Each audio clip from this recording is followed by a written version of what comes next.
चलो बेटा एक क्वेश्चन ये भी है, इसको देखते हैं फिर आगे हम लोग आज टॉपिक बढ़ा जाएगा। तो क्वेश्चन क्या कह रहा है, ये क्वेश्चन है आपके पास। क्वेश्चन कह रहा है a square of side 4 centimetre and uniform thickness is divided into 4 equal square. मतलब ये जो स्क्वायर है इसकी साइड कितनी सेंटीमीटर है, 4 सेंटीमीटर।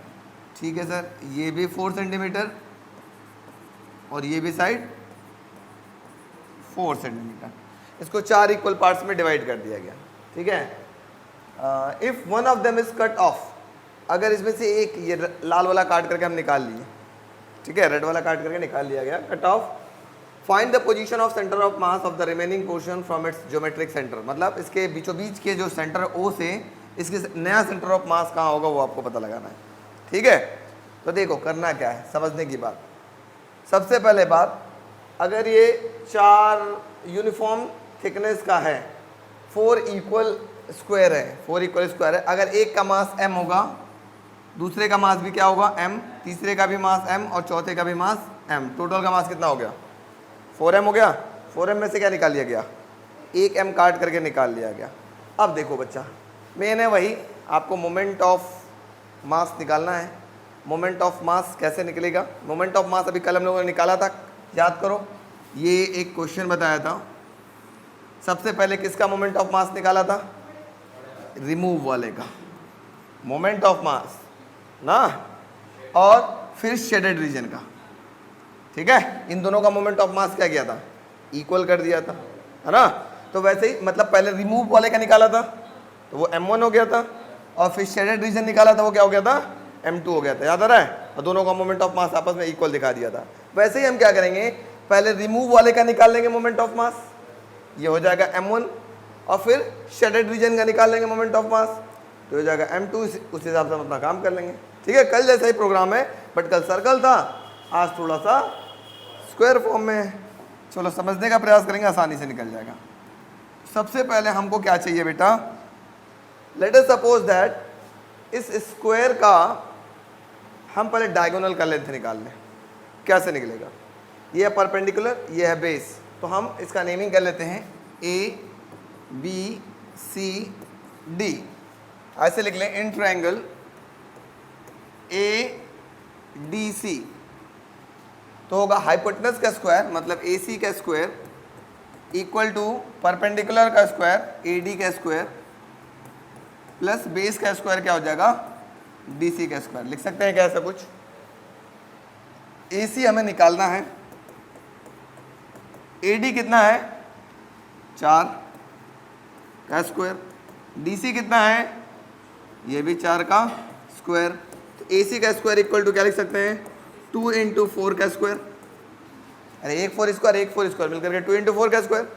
तो AC बराबर कितना हो गया, ये अंडर रूट के अंदर 2 इंटू 4 का स्क्वायर, तो AC बराबर हो गया 4√2। मतलब इस पूरे का लेंथ कितना आ गया, 4√2। अब अगर हम बोले AO या OC का लेंथ कितना होगा बताओगे, ये आधा है ना। तो आप ऐसे लिख सकते हो क्या, AO या OC वो किसके बराबर होगा, AC/2 के बराबर होगा। AC कितना था 4√2 डिवाइडेड बाई 2, काट लिया। AO या OC कितना हो गया आपके पास 2√2। अब हमको ये मिल गया।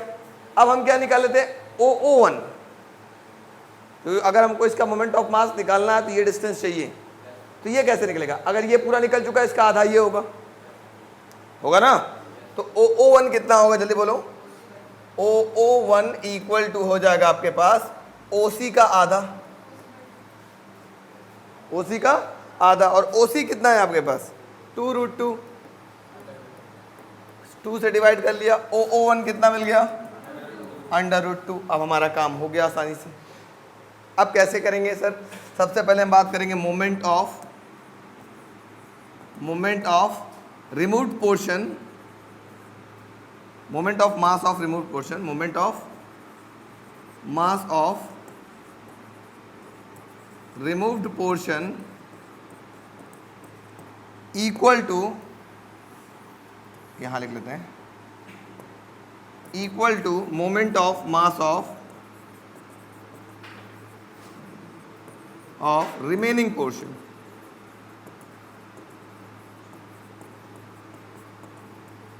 यही तो होगा।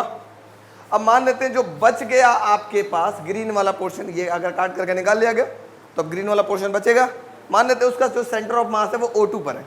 अब O2 जरूरी नहीं कि इसके बीचों बीच में हो, कहीं भी हो सकता है, जरूरी नहीं कि बीचों बीच में, कहीं भी हो सकता है कि नहीं। अब कहाँ हो सकता है वही आपको पोजीशन निकालना है, ठीक है। तो कैसे निकालेंगे? सबसे moment of mass of remove portion, इस रिमूव पोर्शन का मोमेंट ऑफ मास क्या होगा? तो मोमेंट ऑफ मास का फॉर्मूला क्या होता है? मास इनटू डिस्टेंस, जहां से आपको निकालना है, जहां से इसका सेंटर ऑफ मास निकालना है, मतलब OO1 is equal to mass moment of mass of remaining portion. इस रिमेनिंग पोर्शन का टोटल मास कितना हो जाएगा? ये ग्रीन वाले का टोटल मास कितना हो जाएगा? 3m, इसका मास तो ये तो होगा m plus m plus m, कितना हो जाएगा? 3m। और इसका जो डिस्टेंस है सेंटर से कितना है वो OO2। कोई तकलीफ? थोड़ा सा सॉल्व कर लेते हैं। m से m पहले करो कैंसिल। OO1 की वैल्यू कितनी है? √2 इक्वल टू 3 इंटू OO2। अब यही निकाल लो OO2 की वैल्यू कितना आ गया, चलिए बताओ। ये आ गया √2/3, यही होगा इसका क्या? Centre of mass. समझ में आ गया? तो बहुत आसान सा क्वेश्चन है, नोट कर लीजिए, एकदम कल जैसा ही, सेम टू सेम। कल बस सर्कुलर पार्ट में था, आज किस में है? स्क्वायर के फॉर्म में है। मेरे बगैर नहीं रह पाता ना। चलो कोई बात नहीं। नेक्स्ट हेडिंग हमारे पास रिजिड बॉडी।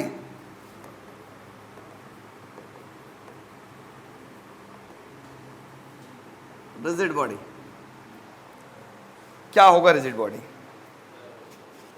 मैं आपको दिखाऊं, ये देखो डंडा,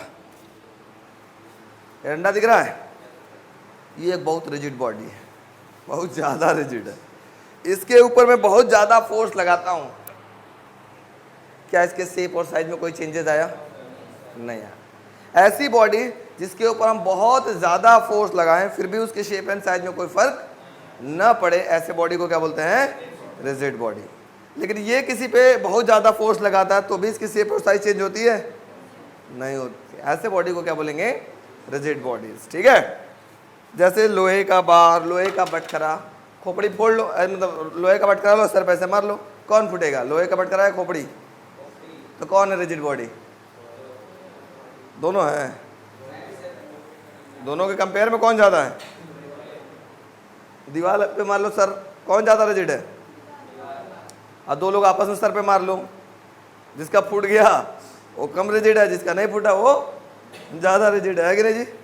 हाँ चलो तो लिख लो रिजिड बॉडी फटाफट। A body is said to be rigid,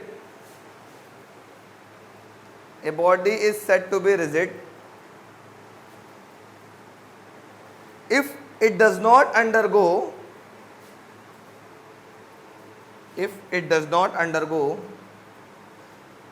any change in its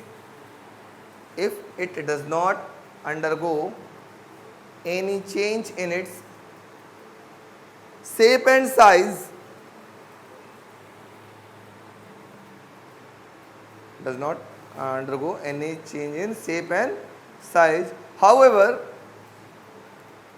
a large external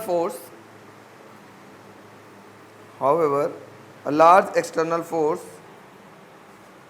may be acting on it.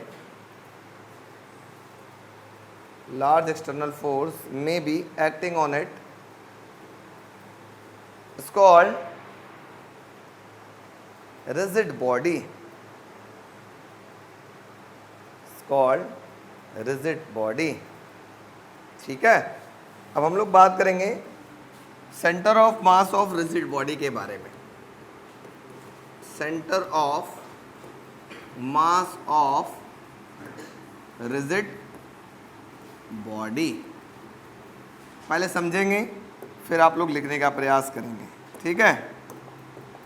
पहला, अगर मैं बोलूं एक रॉड हो, लो ये आपके पास एक रॉड है, इसका सेंटर ऑफ मास कहाँ होगा? कोई बच्चा बताएगा? इसका सेंटर ऑफ मास कहाँ होगा? कहाँ होगा? बीच में, वेरी गुड। इसका सेंटर ऑफ मास होगा एकदम बीचों बीच, यहां पर। यह है रॉड, यूनिफॉर्म रॉड।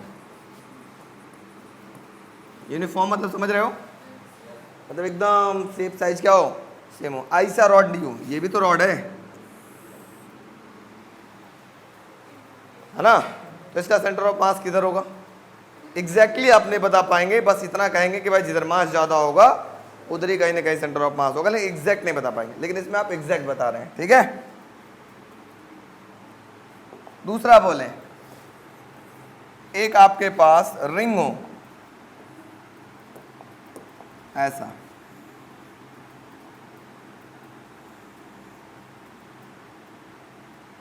रिंग समझते हैं आप लोग, क्या चीज, ये बड़ा वाला भाई साहब है, इसको मैं फिल कर दूंगा और छोटे वाले को हम वाइट से फिल कर देते हैं। अब ये एक रिंग दिख रहा है क्या आपको, रिंग। इसका सेंटर ऑफ मास कहाँ होगा, कोई बच्चा बताएगा, एकदम बीच में सेंटर पे, ठीक है। इसका सेंटर ऑफ मास कहाँ होगा, ये है रिंग, ठीक। थर्ड पॉइंट, अच्छा एक रिंग ऐसा फिगर आपको दिखाई देता है जिसका सेंटर ऑफ मास कहाँ होता है, इस बॉडी पे नहीं होता, बॉडी से बाहर होता है, ठीक है। बॉडी पे नहीं है, बॉडी से बाहर है। क्वेश्चन आता है क्या ऐसा पॉसिबल है क्या कि सेंटर ऑफ मास जरूरी है कि बॉडी पे ही हो, तो आपका आंसर होगा नहीं, क्योंकि रिंग देख लिया जाए तो रिंग का सेंटर ऑफ मास बॉडी पे नहीं होता, बॉडी के बाहर होता है, मतलब बीचों बीच होता है। नेक्स्ट बात करें, एक डिस्क। डिस्क मतलब थाली, देखा कभी, एक दिन थरिया, है ना, वही वो समझ रहा गोलू। तो डिस्क का सेंटर कहाँ होगा, जल्दी बताइएगा कोई। डिस्क मतलब एक थाली है, इसका भी सेंटर इसके सेंटर पे होगा।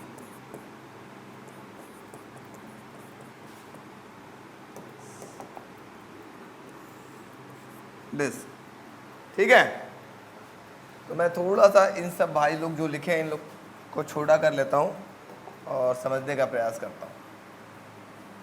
ये क्या था, यूनिफॉर्म रॉड, यहाँ लग लेते हैं। ये क्या था आपके पास, रिंग, ठीक है, डिस्क। अब अगला फिगर चलते हैं, डिस्क हो गया। फोर्थ बात करते हैं, एक ले लेते हैं स्फीयर। स्फीयर, ये है हमारे पास एक स्फीयर, समझ रहे हो स्फीयर है कि नहीं, दिख रहा है कि नहीं, कैसे पता कि स्फीयर है,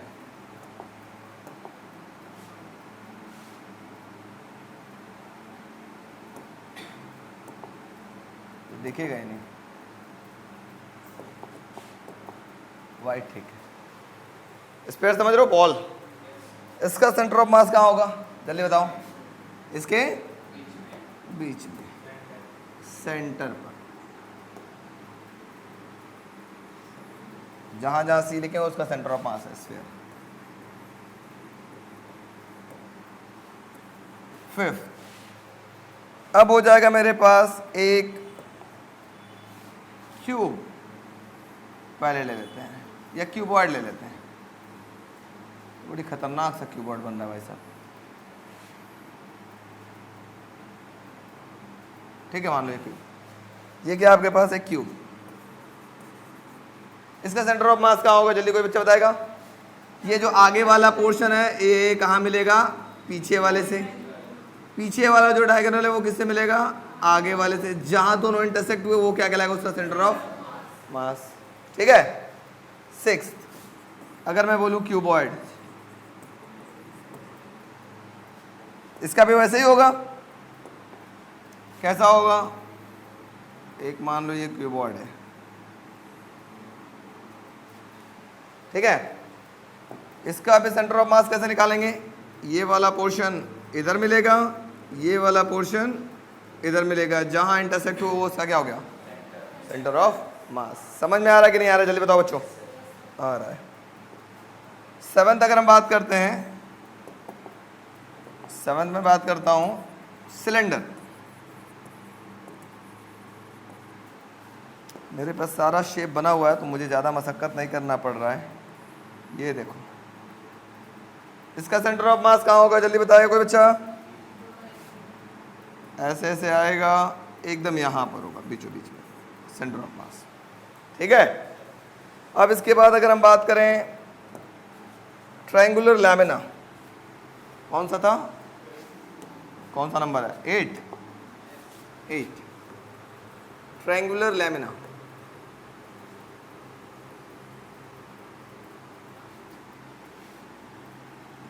TRIAN, ट्रायंगुलर लैमिना मतलब कुछ इस प्रकार से।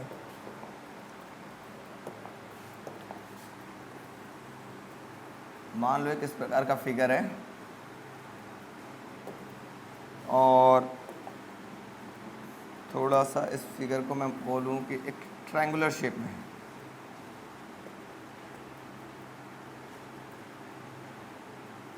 ये क्या हो रहा है जी,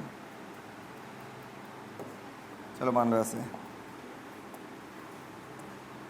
है ना, ट्रायंगुलर शेप में। बता इसका सेंटर ऑफ मास कहाँ पे होगा, सेंट्रॉइड पे होगा। Very good. सेंट्रॉइड कैसे पता चलेगा, हाँ, यहाँ से उठाया और इन दोनों के बीचों बीच पे इंटरसेक्ट किया। ठीक है, यहाँ से उठाया और इस साइड के बीचों बीच पे इंटरसेक्ट किया, और यहाँ से उठाया और इन दोनों के बीचों बीच पे इंटरसेक्ट किया। ये तीनों जहाँ मिले वो कहलाएगा उसका सेंटर ऑफ मास। ठीक है। 9th, अगर मैं बोलूँ कोन, एक कोन है, इसका सेंटर ऑफ मास कहाँ होगा, कौन दिख रहा है, दिख तो रहा है भाई साहब, बताओ बच्चा, एक कोन का सेंटर ऑफ मास कहाँ होगा। ये कोन है, इसकी हाइट मान लेते हैं h। अरे सुनो सुनो सुनो सुनो भाई साहब, सुनो सुनो सुनो, सब दिखाई देगा। ये हो गई। ठीक है, इसका सेंटर ऑफ मास कहाँ मिलेगा, इसका सेंटर ऑफ मास मिलेगा, ये बीच नहीं होता, ये समझने वाली बात है। और ये फ्रेम चौड़ा करते हैं और इसको लगाते हैं रेड से। रेड नहीं दिख रहा होगा तो ऑरेंज कर लेते हैं, फ्रेम है ऑरेंज से। ये जो हाइट होता है बेटा, ये होता है h/4, h/4, इसके यहाँ से पर मिलेगा आपको सेंटर ऑफ मास। मतलब यहाँ जो बेस होगा, बेस से h/4 हाइट पर इसका सेंटर ऑफ मास होगा। ठीक है, तो ये बेसिक फिगर है, बेसिक आपके पास रिजिड बॉडीज है, इनका सेंटर ऑफ मास आपको पता होना चाहिए। तो फटाफट आप फिगर बनाइए और नोट करिए सारे बॉडीज का सेंटर ऑफ मास झटपट।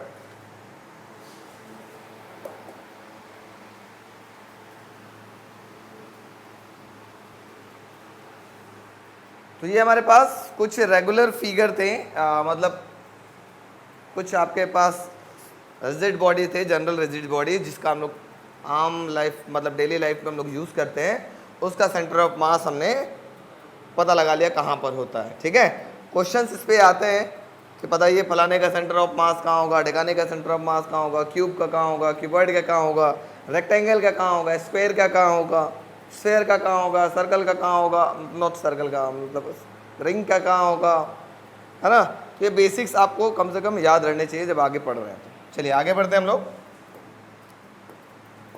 अब मैं बात करता हूँ रोटेशनल मोशन।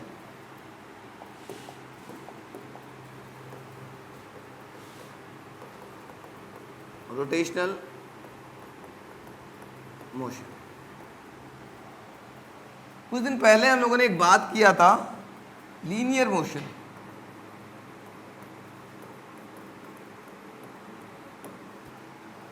लीनियर मोशन में क्या था, अगर कोई ये मान लो आपके पास एक सिस्टम है, मेरे पास देखो, मेरे पास एक सिस्टम बढ़िया दिख रहा है, एक सिस्टम है, ये भाई साहब अगर सीधा सीधा चल रहे हो तो इसका मोशन क्या कहलाएगा, लीनियर मोशन, है ना।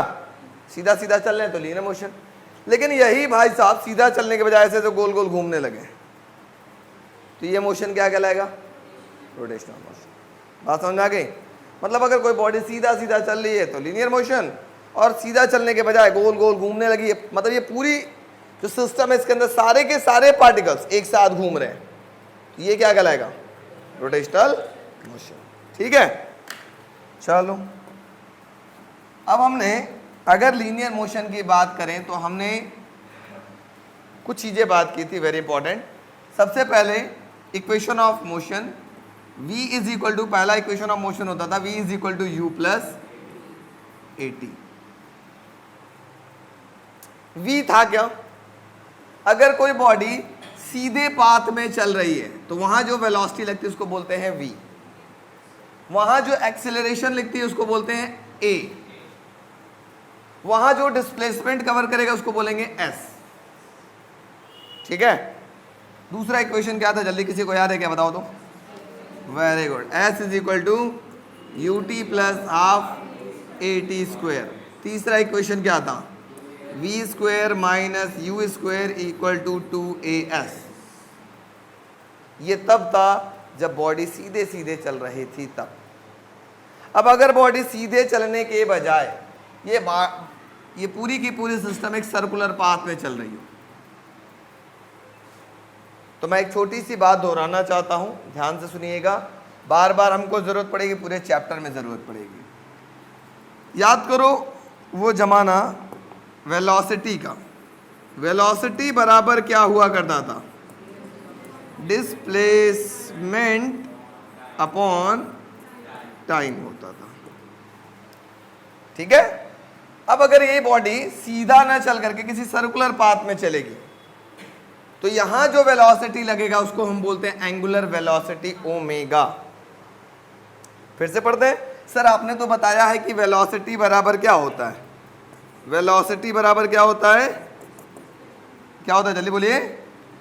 Displacement upon time.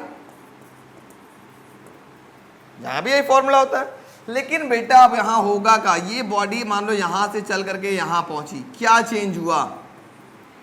एंगल। यहां से यहां गया तो यही तो चेंज हो रहा है, तो ये जो थीटा है वो उसका कहलाता है डिस्प्लेसमेंट।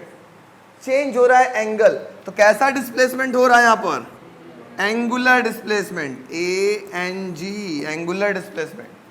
कैसी वेलोसिटी लग रही है?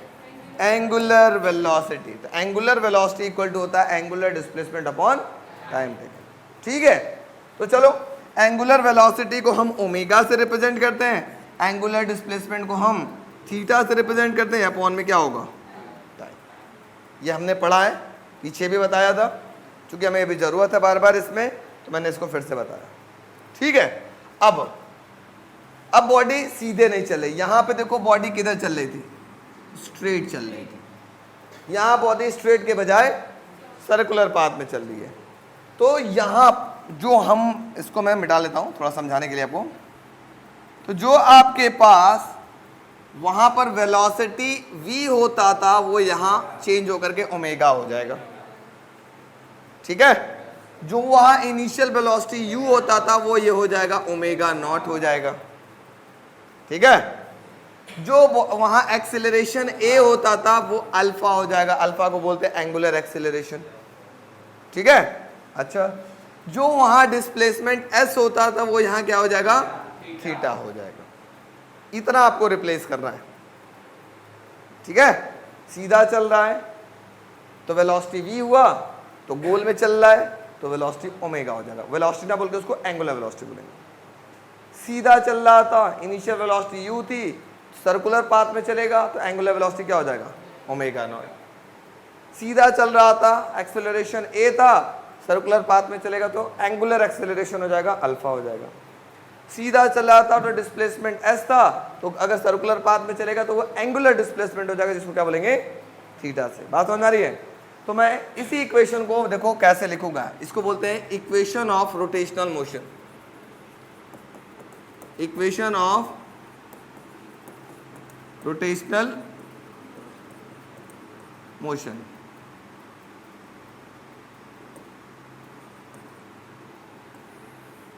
कैसा होगा? पहला इक्वेशन क्या होगा बताओ बेटा, v की जगह क्या हो जाएगा, omega is equal to u की जगह omega naught plus alpha t. समझ में आया? अभी सबको हम लोग डिराइव करेंगे यूजिंग कैलकुलस मेथड, जैसा कि हम लोग chapter number motion in straight line के किया था यूजिंग कैलकुलस, वैसे ही वैसे सेम टू सेम, एकदम डेरिवेशन भी सेम है, कुछ भी डिफरेंट नहीं है। अच्छा, दूसरा इक्वेशन क्या होगा जल्दी बताओ, s is equal to u t plus half at square, तो s की जगह क्या हो जाएगा, theta is equal to u की जगह क्या हो जाएगा, omega naught t plus 1/2 a की जगह अल्फा टी स्क्वायर। समझ में आ रहा है क्या सबको? अच्छा, थर्ड इक्वेशन उम्मीद है कि सब लोग अब बना लेंगे। क्या होगा जल्दी बताइए, omega square minus omega naught square equal to 2 alpha theta. बात समझ में आई?